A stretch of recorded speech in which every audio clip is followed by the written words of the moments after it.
Hello and welcome to জবসফিয়ার চ্যানেলে তোমাদের সকলকে ওয়েলকাম। আজকে চলে এসেছে একটা দারুণ চাকরির খবর নিয়ে। তোমরা ইতিমধ্যেই জেনে গেছো যে এসএসসি সিএইচএসএল এর অলরেডি নোটিফিকেশন আউট হয়ে গেছে, ফর্ম ফিল আপ স্টার্ট হয়ে গেছে এবং আজকে আমি এই সমস্ত বিষয়টা আলোচনা করব। যারা যারা ফর্ম ফিল আপ করেছো বা এখনও পর্যন্ত করোনি, ভাবছো করবে বা এই চাকরিটার জন্য প্রিপারেশন নেবে বা অনেকেই আছো অলরেডি নিচ্ছ, এরকম যদি কেউ থেকে থাকো তাহলে আজকের ভিডিওটা কিন্তু তাদের জন্য রয়েছে। আজকের ভিডিওতে আমি এই চাকরির বিষয়টা নিয়ে সম্পূর্ণভাবে আলোচনা করব। অথেন্টিক একটা চাকরি রয়েছে, গভর্নমেন্ট অফ ইন্ডিয়ার একটা দারুণ চাকরি রয়েছে, তাই কেউ ভিডিওটাকে স্কিপ না করে পুরোটা দেখবে যাতে ভালো করে বুঝতে পারো। আচ্ছা, প্রথমেই বলি যে এই ধরনের সরকারি চাকরির বা বেসরকারি চাকরির যে কোনো চাকরির মানে সঠিক চাকরির খবর পাওয়ার জন্য আমাদের এই জবসফিয়ার চ্যানেলকে সাবস্ক্রাইব করে রাখতে ভুলো না। আর পাশের যে বেল আইকনটা রয়েছে সেটাকে ক্লিক করে রেখো, তাহলে তোমাদের কাছে ভিডিও দেওয়ার সাথে সাথেই নোটিফিকেশানটা পৌঁছে যায়। ঠিক আছে, তো চলো দেরি না করে আজকে ইম্পর্টেন্ট যে বিষয়টা সেটা নিয়ে আলোচনা করি। এসএসসি সিএইচএসএল এর যে অ্যাপ্লিকেশানটা অলরেডি স্টার্ট হয়ে গেছে, অনলাইন আবেদন স্টার্ট হয়ে গেছে, সেটা কিন্তু 23 তারিখ থেকে শুরু হয়ে গেছে। ঠিক আছে, তোমরা খুব ভালো করেই জানো সিএইচএসএল মানে কম্বাইন্ড হায়ার সেকেন্ডারি লেভেলের যে এক্সামিনেশন, অর্থাৎ 10+2 এর যে এক্সামিনেশন সেটার কথা বলছি, যেটা 23 তারিখ থেকে কিন্তু শুরু হয়ে গেছে। পরের মাসের মানে জুলাই মাসের 18 তারিখে কিন্তু লাস্ট ডেট, এবং এই যে তোমাদের যে ফি পেমেন্ট করতে হবে সেটাও কিন্তু পরের মাসে 19 তারিখে লাস্ট ডেট। কত টাকা ফি সেটা আমি একটু পরে আলোচনা করছি। আজকের ভিডিওতে কিন্তু এই চাকরির সমস্ত বৃত্তান্ত আলোচনা করব। কারা কারা এই পরীক্ষাটা দিতে পারবে, অর্থাৎ এজ লিমিট কি রয়েছে, কোন প্রসেসে পরীক্ষা হবে, সিলেবাস কি রয়েছে, এক্সাম প্যাটার্ন কি রয়েছে, এজ লিমিট কি রয়েছে, তারপরে সমস্ত কিছু যা কিছু রয়েছে আজকে আলোচনা করব। কবে শুরু হয়েছে, কবে লাস্ট ডেট, ঠিক আছে? তাই ভিডিওটাকে স্কিপ না করে দেখতে থাকো। আচ্ছা, কম্পিউটার বেসড টেস্ট হয়, যেটা তোমাদের সিবিটি যে টেস্ট হয় সেটা কিন্তু দুটো টেস্ট হবে, একটা হচ্ছে টায়ার 1, একটা টায়ার 2। টায়ার 1-এর যে টেস্টটা সেটা কিন্তু অলরেডি এখানে ডেট দিয়ে দেওয়া হয়েছে, টায়ার 2টাও কিন্তু দিয়ে দেওয়া হয়েছে নেক্সট ইয়ার ফেব্রুয়ারি মার্চ মাসে হবে। এত আগে থেকে এক্সামিনেশনের ডেটটাও দিয়ে দেওয়া হয়েছে, যদি খুব এমার্জেন্সি সিচুয়েশন না আসে তাহলে এই ডেট কিন্তু চেঞ্জ হবে না। ঠিক আছে, তো এই যে ডেটটা দিয়ে দেওয়া হয়েছে কারণ তোমরা যাতে প্রিপারেশনটা অনেক আগে থেকে নিতে পারো। তোমাদের হাতে কিন্তু এখন মোটামুটি যথেষ্ট সময় রয়েছে প্রিপারেশন নেওয়ার জন্য। ঠিক আছে, কি কি সিলেবাস তোমাদের পড়তে হবে, কি কি রয়েছে সেটা আমি একটু পরে আলোচনা করব। আচ্ছা, এই যে নোটিফিকেশন বেরিয়েছে এই সংক্রান্ত তোমরা যদি কোনো রকম হেল্প লাইন মানে কোনো রকম হেল্প চাও, কোনো রকম প্রবলেম হয়, সেক্ষেত্রে একটা টোল ফ্রি নাম্বার দেওয়া হয়েছে। এই টোল ফ্রি নাম্বারে কল করলে তোমাদের যা কোয়ারি সেটা তোমরা জেনে নিতে পারবে। চলে আসছি ইম্পর্টেন্ট ডেটস কি রয়েছে। অলরেডি আমি বললাম যে 23শে জুন থেকে স্টার্ট হয়ে গেছে, পরের মাসের 18 তারিখ পর্যন্ত লাস্ট ডেট রয়েছে। ফি পেমেন্ট পরের মাসের 19 তারিখ পর্যন্ত লাস্ট ডেট। এটা খুব বেশি তোমরা কারেকশন করার একটা টাইম দেওয়া হয়, যে তোমাদের যদি ফর্ম ফিল আপে কোনো রকম কোনো ভুল থাকে বা কিছু থাকে সেক্ষেত্রে 21 থেকে 22 তারিখের মধ্যে তোমাদেরকে কারেকশন করে নিতে হবে। আর সেপ্টেম্বর মাসে তো এক্সাম ডেট হবে 8 থেকে 18। অ্যাডমিট কার্ড তো এক্সামের আগেই দেওয়া হবে, বলে দেওয়া হবে, রেজাল্ট পরে জানানো হবে। আচ্ছা, অ্যাপ্লিকেশন ফি কি রয়েছে, জেনারেল, ওবিসি বা ইডাব্লিউএস এর জন্য 100 টাকা কিন্তু জাস্ট অ্যাপ্লিকেশন ফি লাগছে। এসসি এসটিদের জন্য কোনো রকম অ্যাপ্লিকেশন ফি নেই, পিএইচ ক্যান্ডিডেটসের জন্য কোনো রকম অ্যাপ্লিকেশন ফি নেই। ঠিক আছে, আর পেমেন্ট মোডটা কিন্তু তোমরা যে কোনো পেমেন্ট মোডে করতে পারো। ডেবিট কার্ড আছে, ক্রেডিট কার্ড আছে, ইন্টারনেট ব্যাঙ্কিং আছে, আইএমপিএস রয়েছে, ক্যাশ কার্ড, মোবাইল ওয়ালেট। আচ্ছা, এবারে সব থেকে বড় প্রশ্ন থাকে যে এজ লিমিটটা কি। মিনিমাম এজ হচ্ছে 18 বছর, ম্যাক্সিমাম হচ্ছে 27 ইয়ার্স, 27 বছর।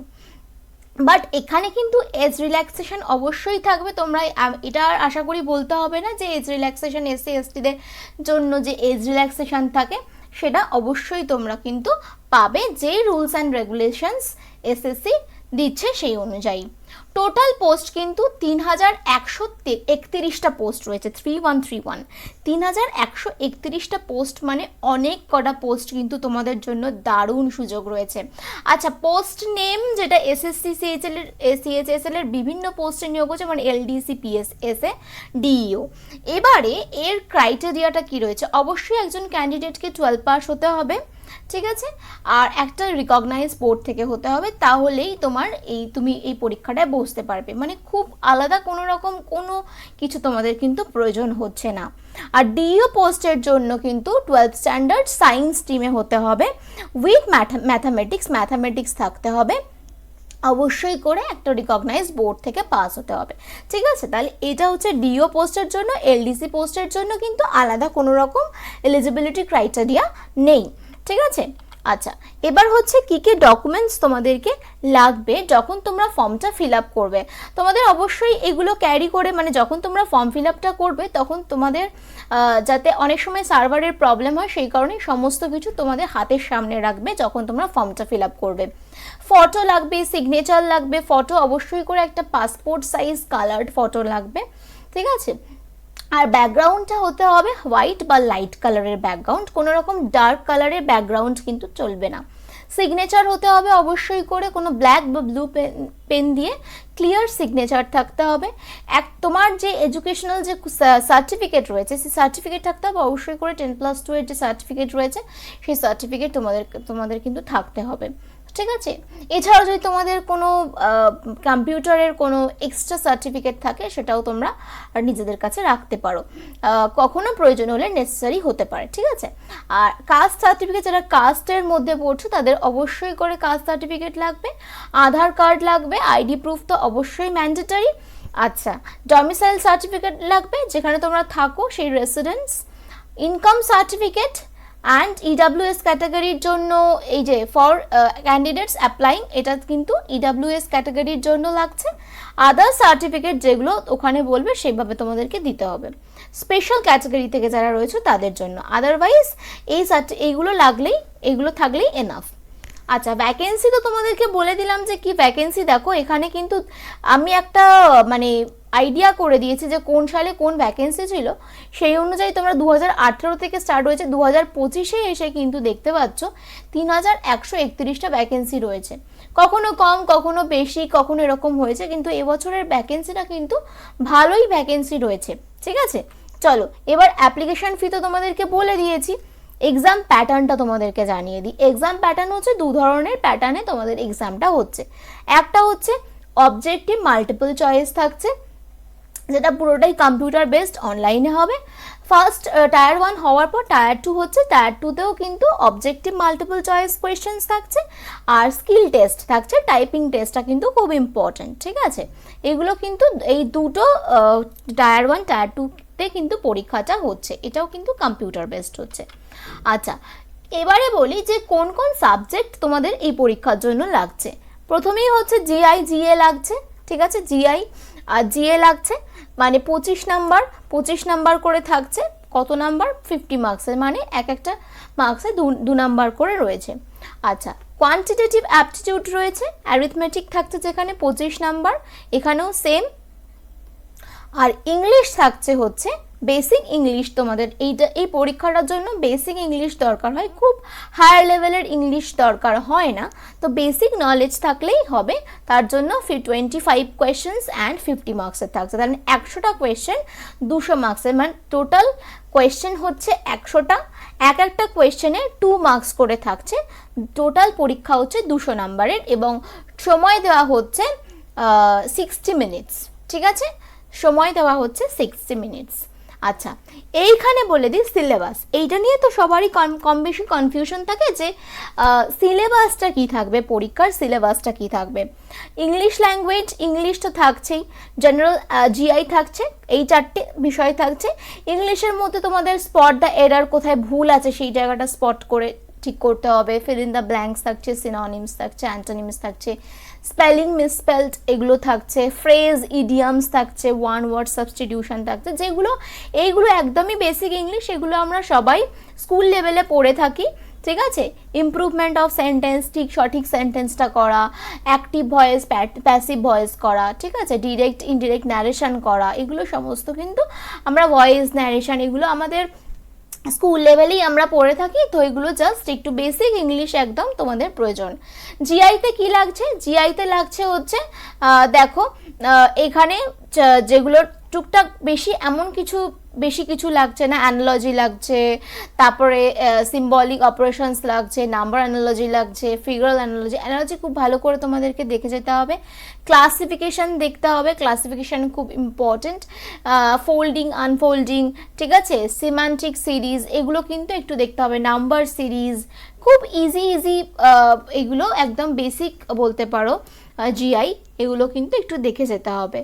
আর অ্যারিথমেটিকের মধ্যে অবশ্যই নাম্বার সিস্টেম, অ্যালজেব্রা এগুলো একটুখানি দেখে রাখবে, জিওমেট্রি, কোয়ান্টিটেটিভ অ্যাপটিটিউডের মধ্যে মেনসুরেশন, ট্রিগোনোমেট্রি, ঠিক আছে, এগুলো একটু দেখে যেতে হবে। জেনারেল অ্যাওয়ারনেসের মধ্যে জাস্ট তোমাদের কারেন্ট যে নলেজ থাকতে হবে, একটুখানি কারেন্ট অ্যাফেয়ার্সের ওপর নলেজ থাকবে, এগুলো একটুখানি দেখবে, হিস্ট্রি, জিওগ্রাফি, ইকোনমিক, পলিটি থেকে এখান থেকে কিছু হালকা কোয়েশ্চেন কিন্তু দেয়, মিক্সড করে দেয়। তো এটাই হচ্ছে জিএস পেপার, জেনারেল অ্যাওয়ারনেস বা জিএ পেপার বা জেনারেল স্টাডিজ পেপার, এখান থেকে কিন্তু এরকমভাবেই আসে, ঠিক আছে। কারেন্ট ইভেন্টসের ওপর কিন্তু একটু জোর দিতে হবে, কারেন্ট অ্যাফেয়ার্সের ওপর কিন্তু একটু জোর দিতে হবে। তো এই হচ্ছে বিষয়। এবারে আরেকটা বিষয় সম্পর্কে তোমাদের খুব জানার ইচ্ছা থাকে, এটা পে স্কেল কী হবে। পে স্কেল এলডিসি বা জেএস এর জন্য যেটা থাকবে এরকম একটা মোটামুটি আইডিয়া দেওয়া হয়েছে, 19,900 থেকে 63,200। এবার 7 পে স্কেল অনুযায়ী এটা কিন্তু একটু ডিফার করবে। আর পিএএসএ এটার জন্য 19,900, 63,200, ডিইও এইভাবে কিন্তু দেওয়া রয়েছে, ঠিক আছে। Pay scale, pay level 4 and 5 এভাবে দেওয়া রয়েছে। এবার এটা এক্স্যাক্ট এদিক থেকে ওদিক একটুখানি হবে, ঠিক আছে। তো এই হচ্ছে অ্যাপ্রক্সিমেট একটা দিয়ে দেওয়া হলো। তো আজকের যে বিষয়টা আমি আলোচনা করলাম, আজকে তো অলরেডি তোমাদের 23 তারিখ থেকে ফর্ম ফিল আপ স্টার্ট হয়ে গেছে, তাই দেরি না করে এখনো পর্যন্ত যারা ভাবছো যে দেবে, দেরি না করে তাড়াতাড়ি ঝটপট করে ফর্মটা ফিল আপ করে নাও। যথেষ্ট ভালো পোস্ট রয়েছে, বেসিক একদম পরীক্ষাটা হবে, বেসিক লেভেলের পরীক্ষা হবে, খুব ভালো সুযোগ, খুব ভালো অপরচুনিটি। দেরি না করে অবশ্যই ফর্ম ফিল আপ করো। আর নেক্সট দিন আমি আরও একটা দারুণ চাকরির খবর নিয়ে আসছি। এই ধরনের সরকারি বেসরকারি সমস্ত রকমের চাকরির আপডেট পাওয়ার জন্য এবং সঠিক চাকরির আপডেট পাওয়ার জন্য আমাদের জবস ফেয়ার চ্যানেলকে সাবস্ক্রাইব করে রাখতে ভুলো না, যাতে সঙ্গে সঙ্গে এবং পাশের বেল আইকনটাকে ক্লিক করে রেখো, যাতে তোমাদের কাছে ভিডিও দেওয়ার সাথে সাথে সঙ্গে সঙ্গে নোটিফিকেশনটা পৌঁছে যায়। আজকের মতো এই পর্যন্তই, দেখা হচ্ছে পরবর্তী আরও একটা দারুণ সঠিক চাকরির সন্ধান নিয়ে তোমাদের সাথে।